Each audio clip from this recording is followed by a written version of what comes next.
गीत गुंजन या कथा, संगीत सरगम और कविता, हर विधा का एक रूप है, अनेक रूप है, विविधा विविधा विविधा विविधा।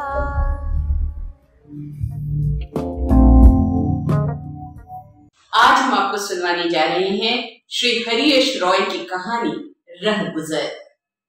श्री हरीश रॉय वरिष्ठ कथाकार हैं। अनेक प्रतिष्ठित पत्र पत्रिकाओं में आपकी कहानियां और संस्मरण छप चुके हैं।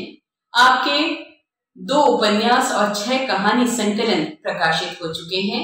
6 अन्य किताबें जिनमें भारत विभाजन और हिंदी उपन्यास, सूचना तकनीक बाजार व बैंकिंग, समय के सरोकार, शिक्षा भाषा व औपनिवेशिक दास्तान, तय किया मैंने सफर व कथा एक यात्रा प्रकाशित है। भीष्म सहानी, सादगी का सौंदर्य शास्त्र व कथा कहानी 1 का आपने संपादन भी किया है। तो आइए आज सुनते हैं श्री हरीश रॉय की कहानी रह गुजर। सबसे पहले तो मैं विविधा की संचालिका सुश्री सुजाता शुक्ला जी को धन्यवाद देना चाहूंगा, जिन्होंने मेरी कहानी रह गुजर नया ज्ञानोदय पत्रिका में पढ़ी और इस कहानी को अपने चैनल के माध्यम से एक बड़ी दुनिया तक पहुंचाने का संकल्प लिया। बहुत बहुत शुक्रिया सुजाता जी। मुझे ऐसा लगता है कि कोरोना काल में हमारी दुनिया बहुत कुछ बदल गई है। आज हम जीवन के हर क्षेत्र में बदलावों का सामना कर रहे हैं।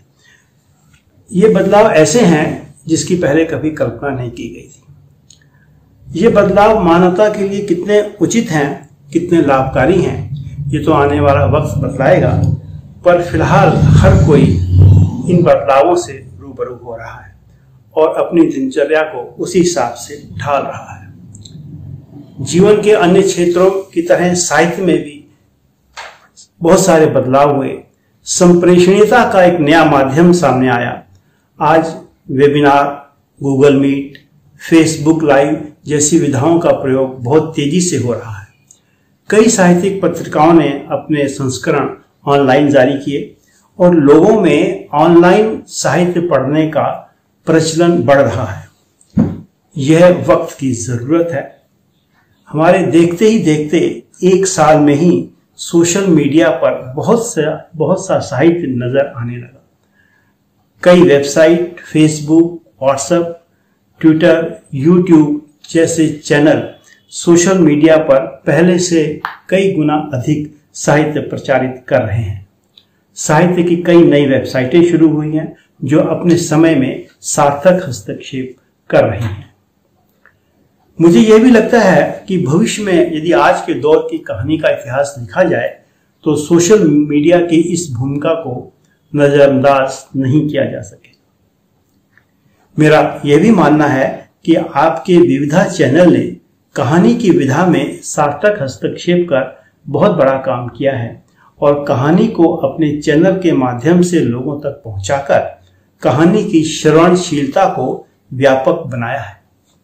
आपके इस महत्तर कार्य के लिए मैं तहे दिल से आपका शुक्रिया अदा करता हूँ।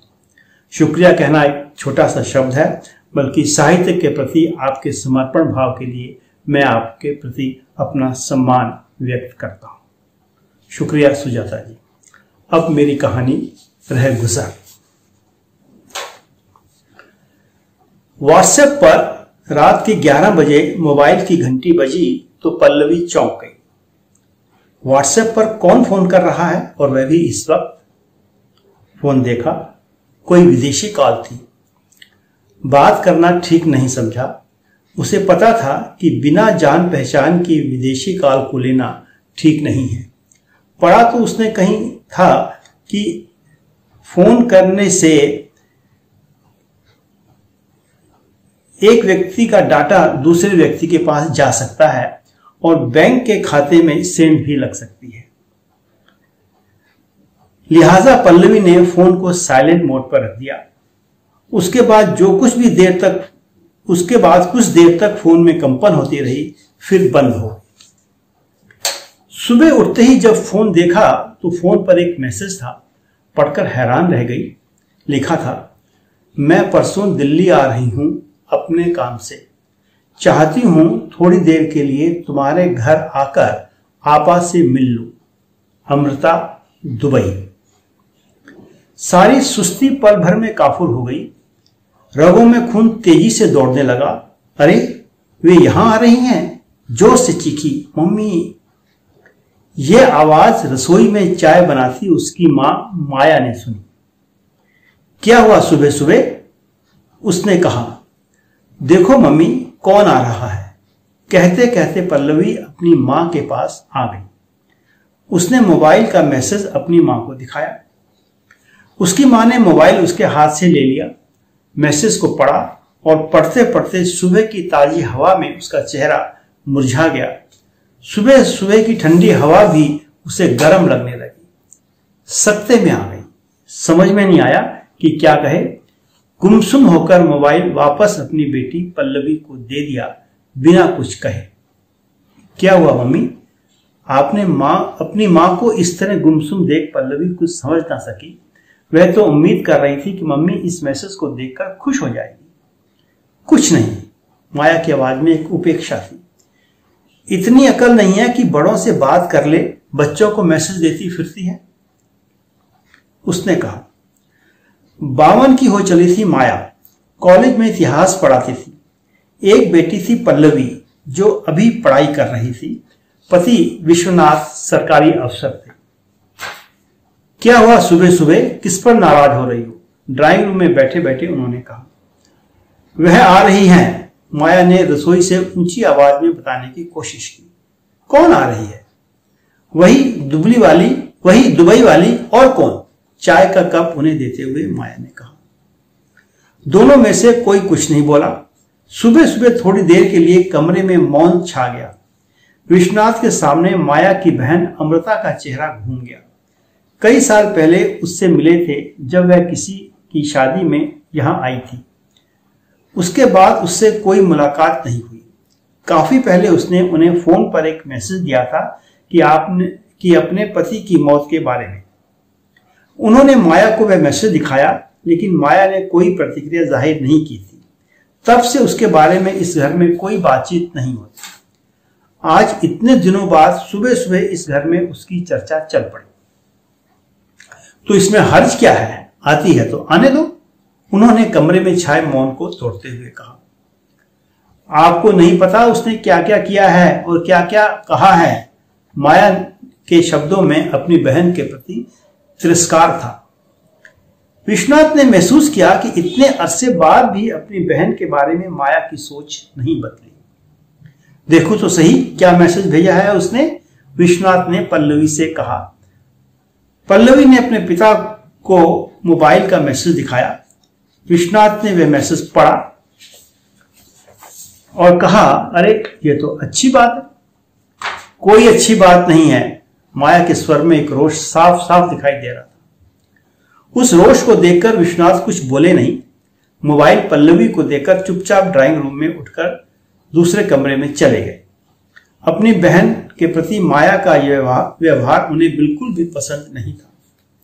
पिता के ड्राइंग रूम से उठने के बाद पल्लवी ने अपनी मां से पूछा, क्या जवाब दूं?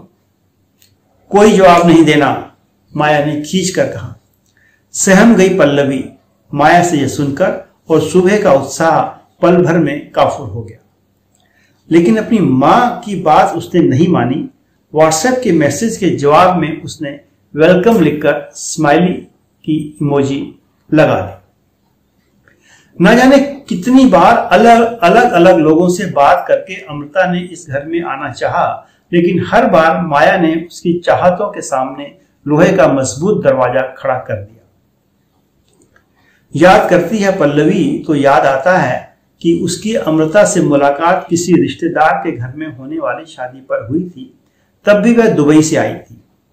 बाकी सारे रिश्तेदार भी उससे कटे कटे रहते थे। कोई उससे ज्यादा घुल मिल कर बात नहीं करता। उसी शादी में उसने पल्लवी का फोन नंबर ले लिया। उसी समय अमृता ने उससे कहा था, कभी आओ दुबई घूमने। पास खड़ी मां ने सुन लिया था, गरज कर कहा था, कहीं नहीं जाना। उस जगह पर मौजूद सभी लोग स्तब्ध रह गए। मां कैसे बोल गई इतना ऊंचा? इससे पहले बात और बढ़ती, माया वहां से हट गई। पल्लवी समझने की कोशिश करती है कि अपने से महज 2-3 साल छोटी बहन से माया का बोला क्यों है। कोई जमीन जायदाद का झंझट नहीं, मां के परिवार में कोई नहीं बचा, ना नाना ना नानी, यही एक बहन है। मां के मन में ऐसी कौन सी गांठ है जो अभी तक नहीं खुली? कोई भी गांठ इतनी मजबूत नहीं थी कि उम्र के इस पड़ाव पर आकर भी खुल ना सके। जब मां की उम्र 52 के आसपास है तो उसकी उम्र भी 50 के आसपास तो रही होगी ही। ऐसी भी क्या रंजिश कि उम्र के इतने सालों तक साथ साथ चलती रहे? बालिका से किशोर हो रही पल्लवी के मन में असंख्य सवाल गूंज रहे थे। रात को खाने की मेज पर जब पल्लवी, माया और विश्वनाथ खाना खा रहे थे तो एकाएक पल्लवी के फोन की घंटी बज उठी। उसने मां की ओर देखा। किसका फोन है? माया ने पूछा। अमृता आंटी का। उसका नाम सुनते ही माया का चेहरा बुझ सा गया। कुछ कहा नहीं। जी कहिए, पल्लव की आवाज में एक शालीनता थी। उधर से क्या कहा जा रहा है यह तो किसी ने नहीं सुना, लेकिन पल्लवी ने इतना जरूर कहा कि मैं आ जाऊंगी एयरपोर्ट, कहकर फोन बंद कर दिया। क्या कहा उसने? माया ने पूछा। यहां किसी काम से आ रही है, पर अपने काम पर जाने से पहले थोड़ी देर के लिए यहां आना चाहती है आपसे मिलने। माया सतर्क हो गई। क्या काम है? विश्वनाथ ने सवाल किया। यह तो उन्होंने नहीं बताया। अरे काम वाम कुछ नहीं होगा, अपना हिस्सा मांगने आ रही है। पता है ना, इतना बड़ा घर है, चाहिए होगा अपना हिस्सा। माया एकाएक आवेश में आ गई। कैसा हिस्सा? पल्लवी के मन में सवाल उठा। किस हिस्से की बात कर रही है मम्मी? सोचती होगी जाते जाते कुछ पैसे ही हाथ में आ जाए, पर समझ ले मैं एक पैसा उसे नहीं देने वाली। माया की आवाज में हिकारत मौजूद थी। छोड़ो माया, उसने कोई अपने हिस्से की बात नहीं की, तुम कहां से ये बात ले आई? विश्वनाथ ने बात को स्पष्ट करते हुए कहा। कि नहीं, पर उसका मकसद यहां आने का यही है, नहीं तो क्यों आती वह? और यदि अपने किसी काम से आ रही है तो पल्लवी को फोन करने की क्या जरूरत है? आए और अपना काम करके चली जाए। यहां थोड़ी देर के लिए आने की बात क्यों की? उसे थोड़ी देर में ही अपने हिस्से की बात करनी है। माया के मन में हजार शंकाएं एक साथ घुमड़ रही थी। रह रहकर माया के मन में यही सवाल घुमड़ रहा था कि यदि उसने अपने हिस्से की बात कही तो उसका क्या जवाब होगा। उसके पिता को इस दुनिया से गए एक अरसा बीत चुका था। मरने से पहले ये घर माया के नाम कर गए थे। उसके पिता ने अमृता को संपत्ति के अधिकार से ही वंचित कर दिया था। सारा दिन वह इसी उधेड़ बुन में रही। पल्लवी के लिए बात थोड़ी अजीब थी। अपनी बहन के प्रति माया की बेरुखी का कारण समझ में नहीं आ रहा था। अगले दिन पल्लवी ने अपने पिता से पूछा, मां अपनी बहन से क्यों नहीं मिलना चाहती? क्यों उनके प्रति इतनी खिंची खिंची रहती है? पहले भी उसने एक दो बार माँ बाप से इस सवाल का जवाब जानना चाहा था, लेकिन जवाब देना तो दूर, किसी ने उससे इस बारे में कोई बातचीत ही नहीं की थी। विश्वनाथ सोच में पड़ गए, इसे बताएं या न बताएं। मन में ख्याल आया कि पल्लवी पहले भी एक दो बार पूछ चुकी है, लेकिन उन्होंने उसकी बात टाल दी थी। पर अब और टालना ठीक नहीं है, इसे बता देना ही उचित है। कुछ देर चुप रहे, फिर कुछ सोचते हुए धीरे धीरे बताना शुरू किया। करीब 20-22 साल पहले की बात है। अमृता स्कूल में टीचर थी, साइंस पढ़ाती थी। उसी स्कूल में एक टीचर था, उससे इश्क हो गया। बहुत बवाल हुआ। अमृता उससे शादी करना चाहती थी, लेकिन तुम्हारे नाना नानी दोनों इस रिश्ते के सख्त खिलाफ थे।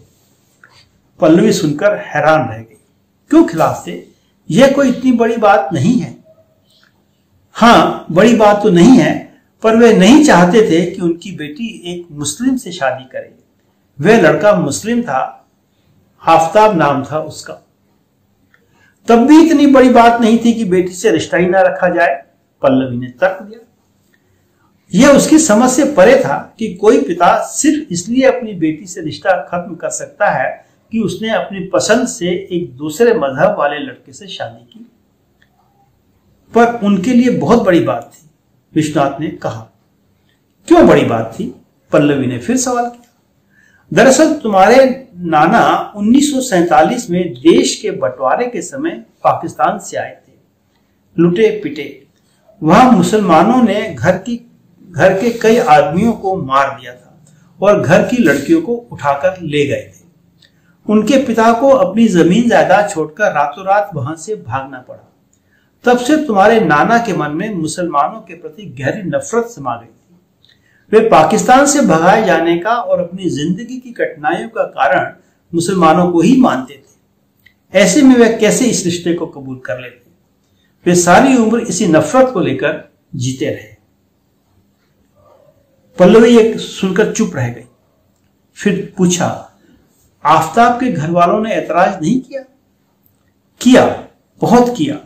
उसके घर में एक अलग ही कोहराम मच गया। अमृता हिंदू थी और आफताब के घर वाले किसी हिंदू से शादी करने के सख्त खिलाफ थे। ओह, बड़ा पेचीदा मामला हो गया होगा। हाँ, बहुत ही पेचीदा। अमृता की शादी पहले हो चुकी थी। जहां शादी हुई थी वहां वह खुश नहीं थी। घर में मारपीट वाला मामला था। अमृता मुक्त होना चाहती थी उस रिश्ते से। आफताब से नए रिश्ते को जोड़ने के लिए वह मुसलमान बन गई और अपना नाम अमीना रख दिया। नाम बदलने और एक मुस्लिम से शादी करने में कोर्ट कचहरी का लंबा सफर तय किया। विश्वनाथ ने अपनी बेटी को विस्तार से बताया। शादी के बाद अमृता कभी नाना जी से मिली? अमृता ने फिर पूछा। शायद नहीं। जब कोर्ट कचहरी का सारा मामला शांत हो गया तो वह चली गई दुबई आफताब के साथ। यहां रहती तो उन लोगों की उलझनें और ज्यादा बढ़ जाती। कुछ साल पहले कैंसर के कारण आफताब मर गया, पर तुम्हारे नाना जी ने मरते दम तक भी उसे याद नहीं किया। अमृता का अतीत जानकर पल्लवी खामोश हो गई। फिर ठहर कर कहा, पर अब तो नाना जी नहीं रहे, नानी भी नहीं रही, मां क्यों उनसे बात नहीं करती? पल्लवी जिस सवाल का जवाब चाहती थी वह उसे अभी तक नहीं मिला था। नफरत की जड़ें बहुत गहरी होती हैं बेटा। जो नफरत तुम्हारे नाना के मन में थी वही नफरत तुम्हारे मां के मन में भी पल रही है। फिर देश का माहौल ही कुछ ऐसा बन गया कि खुले दिमाग वाले पढ़े लिखे लोग भी मुसलमानों के खिलाफ हो गए। आजादी के इतने समय बाद सब कुछ ठीक हो जाना चाहिए था, लेकिन हुआ इससे उल्टा। हालात बद से बदतर होते चले गए। उनकी आवाज में एक शोक था। काफी कुछ समझ में आ गया था पल्लवी को। मां के मन में अपने पिता की दी हुई नफरत बहन के प्रेम के ऊपर भारी थी। शायद इसलिए आज भी तुम्हारी मम्मी उसका नाम लेते ही बिफर जाती है। यही तो दिक्कत है बेटा। 20-25 साल हो गए इस बात को, छोड़ देना चाहिए। अब तो तुम्हारे नाना नानी भी नहीं है, जो है तुम्हारी मां ही है। पल्लवी को अपने सवालों का जवाब मिल चुका था। अगले दिन जब पल्लवी एयरपोर्ट जाने लगी तो पल्लवी ने अपनी मां से फिर पूछा, मैं ले आऊं अमृता आंटी को यहां? माया का चेहरा एकदम ठस बना रहा। कोई जवाब नहीं दिया, न हां न ना। क्या कहती हो? विश्वनाथ ने अपनी पत्नी के चेहरे की ओर देखते हुए पूछा। मैं क्या कहूं? जो ठीक समझो वही करो। जिससे मिलना चाहते हो मिलो, पर देखना जरूर उसका कोई ना कोई मतलब होगा, तभी यहां आ रही है। वह जरूर अपना हिस्सा लेने आ रही है, अपनी जगह बनाना चाहती है इस घर में। इन शब्दों में माया का नकार ही था। माया को चुप रहते देख विश्वनाथ ने माया से कहा, छोड़ भी दो ये सब। तुम्हारे पापा नहीं रहे, मां भी नहीं रही, उनकी रंजिश थी उससे, तुम्हारी तो नहीं। एक बार मिलने में कोई हर्ज नहीं है। उसकी उम्र भी अब 50 के आसपास रही होगी। जिंदगी इतनी लंबी नहीं होती कि हम रंजिश निभाने में ही गुजार दें। माया ने उनकी बात का कोई जवाब नहीं दिया। पल्लवी को महसूस हो रहा था कि मां गलत है। किस जमाने की बातें अपने मन में बसाए बैठी है। इतना वैमनस्य क्यों, और वह भी अपनों से। एक बार मिलने से कौन सा पहाड़ टूट पड़ेगा। रिश्तों को यूं ही नहीं गंवा देना चाहिए, बहुत संभाल कर रखना चाहिए रिश्तों को। एयरपोर्ट के बाहर निकलने वाले रास्ते से एक एक करके लोग बाहर निकल रहे थे। लंबी लंबी रंग बिरंगी शेरवानियां पहने आदमी और लंबे लंबे बुर्का धारण किए औरतें। पल्लवी की नजरें एयरपोर्ट के गेट से निकल रही भीड़ पर टिकी थी। इस भीड़ में वह कैसे पहचानेगी अमृता को? वह तो बुर्के में होगी। हो सकता है कि बाहर निकलकर फोन करे। हालांकि उसने व्हाट्सएप पर मैसेज दे दिया था कि वह एयरपोर्ट पर आएगी उन्हें लेने। उन्होंने थैंक यू का कहते हुए अपनी फ्लाइट डिटेल भी भेज दी थी। पल्लवी बेटा, एक औरत ने उसे कंधे पर हाथ रखते हुए कहा तो हैरान रह गई पल्लवी। एक दुबली पतली सांवली सी औरत नीले रंग की सलवार कमीज पहने उसके सामने खड़ी थी। कंधों तक झूलते खुले बाल, आंखों पर काला चश्मा, ऊंची एड़ी के सैंडल। मैं अमृता। उसके गाल पर प्यार से हाथ रखते हुए उस औरत ने कहा। खुश हो गई पल्लवी उसे देखकर। उसके मन में मुस्लिम औरतों की जो छवि थी वह उससे एकदम उलट थी। सोचा नहीं था कि इस तरह से सामना होगा। वह तो बुर्के वाली किसी औरत को तलाश कर रही थी। ओह आंटी आप? उसकी हैरानी की सीमा ना थी। हाँ मैं ही हूं, कहते हुए अमृता ने पल्लवी को गले लगा लिया। कैसे पहचाना आपने मुझे? उसकी खुशी छलक रही थी। अरे कौन सा मुश्किल काम था, व्हाट्सएप पर फोटो थी ना तेरी। दोनों खिल उठी। एक खुशी भीतर तक समा गई। इस तरह भी भीड़ में से कोई किसी को तलाश कर सकता है। उसे यह विचार क्यों नहीं आया?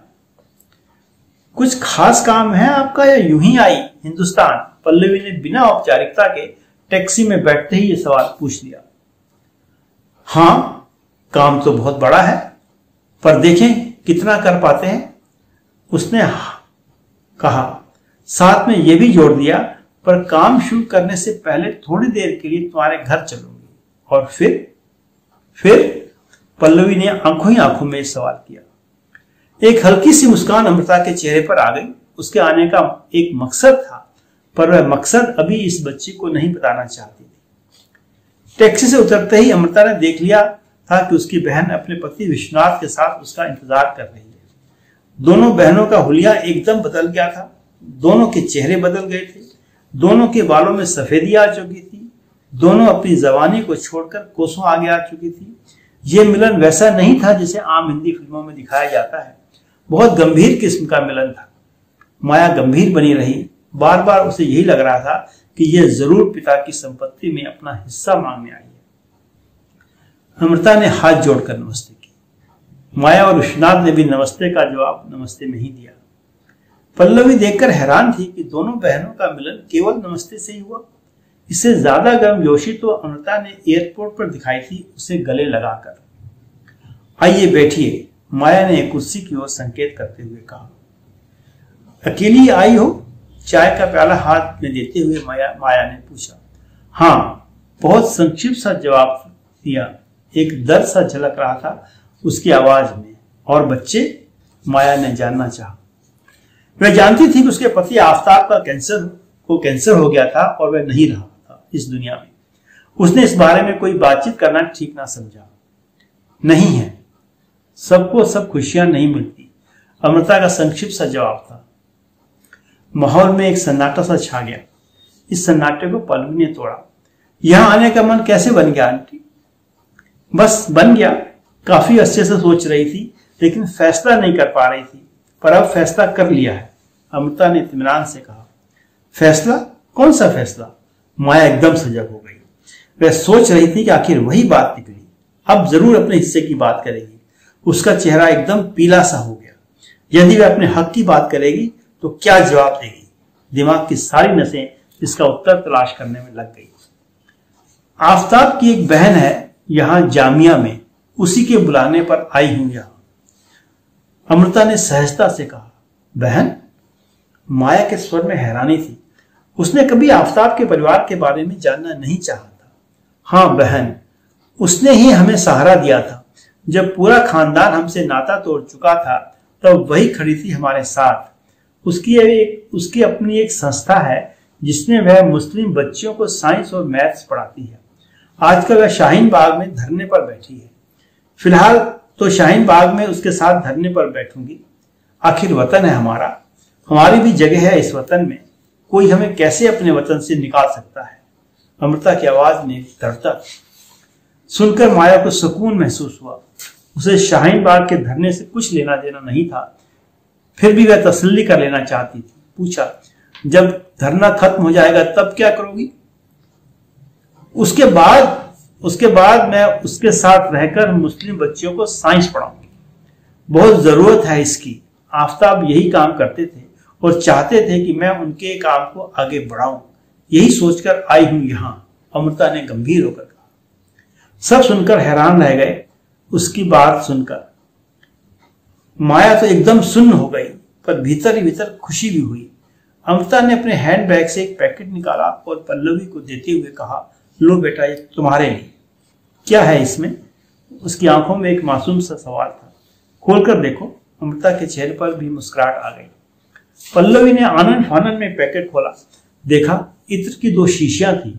एक शीशी का ढक्कन खोलकर पल्लवी ने सूंघना चाहा तो पूरे कमरे में इत्र की खुशबू फैल गई। यह दुबई का मशहूर इत्र है, अमृता ने कहा। Thank you.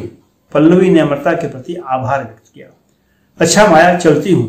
तुम लोगों से मिल ली तो दिल को सुकून मिला। चाय खत्म करते ही अमृता उठ खड़ी हुई। उसके साथ सभी लोग उठ खड़े हुए। कंधे पर अपना दुपट्टा संभालते हुए अमृता दरवाजे की ओर चल पड़ी। कितनी मुसीबतें आई तुम पर तुमने हौसला नहीं छोड़ा। दाद देनी पड़ेगी तुम्हारे हौसले की। विश्वनाथ भी ये कहते हुए कुर्सी से उठ खड़े हुए। एक हल्की सी मुस्कान अमृता के चेहरे पर आ गई। चलिए मैं आपके साथ चलती हूँ, पल्लवी ने कहा। नहीं, मैं चली जाऊंगी अपने आप। कहाँ जाओगी? विश्वनाथ ने पूछा। अपनी जगह। तुम लोगों से मिलने की चाह थी, वह पूरी हो गई। कहकर वह एक पल के लिए रुकी, माया की ओर देखा। अपनी ओर इस तरह देखते हुए माया ने कहा, अपनी खबर देते रहना। एकाएक माया ने कहा, न जाने क्यों उसका स्वर बदल सा गया था। उसकी बात सुनकर अमृता ने माया को गले लगा लिया। जरूर। अमृता ने हाथ जोड़कर विश्वनाथ को नमस्ते करते हुए कहा। बड़े प्यार से किशोर होती पल्लवी का माथा चूमा। बाहर खड़ी टैक्सी तक सब लोग आए अमृता को छोड़ने के लिए। जब अमृता टैक्सी में बैठ गई तो माया ने संतोष की सांस ली। टैक्सी वाले ने पूछा, कहाँ चलना है मैडम? तो अमृता ने कहा, शाहीन बाग। यहां बहुत सी औरतें अपने हक के लिए धरने पर बैठी।